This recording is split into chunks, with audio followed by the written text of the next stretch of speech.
আসসালামু আলাইকুম, সকলে কেমন আছেন? আশা করি সবাই আলহামদুলিল্লাহ ভালো আছেন। আর হ্যাঁ, আমিও আলহামদুলিল্লাহ ভালো আছি। তো আজকে আপনাদের জন্য নিয়ে এসেছি আয়েশা এবং ইমরানের গল্প পর্ব প্রথম। বর্ষার এক ভেজা দুপুর ঢাকার ধানমন্ডি লেকের পাশে দিয়ে হেঁটে যাচ্ছিল আয়েশা। মাথায় পাতলা একখানা স্কার্ফ, চোখে হালকা কাজলের ছোঁয়া। তার চোখে ছিল একরকম অন্যরকম, যেন সে কারো অপেক্ষায় আছে। হঠাৎ এক টুকরো কাগজ উড়ে এসে তার পায়ের কাছে পড়ল।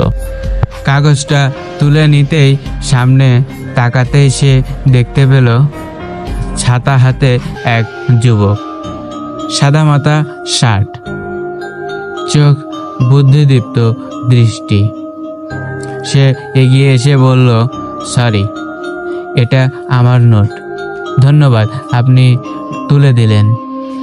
আয়েশা একটু হাসল, কিন্তু তার সে হাসির পেছনে ছিল এক অন্যরকম সংকোচ আর কৌতূহল।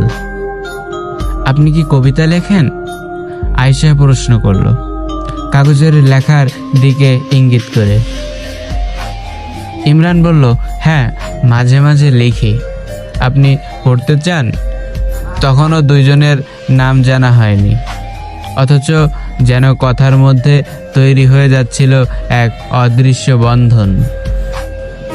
তারপর শুরু হলো তাদের কথোপকথন। ধীরে ধীরে জানা গেল ছেলেটির নাম ইমরান, বিশ্ববিদ্যালয়ে ইংরেজিতে সাহিত্য পড়ছে। আয়েশা নিজেও একই বিষয়ে পড়ছে, অন্য একটি বিশ্ববিদ্যালয়ে। এমন করে যেভাবে হঠাৎ দেখা হয়ে যায়, সেটাকেই কি বলে প্রথম দৃষ্টিপ্রেম, নাকি এটা ছিল ভাগ্যের ব্যাপার?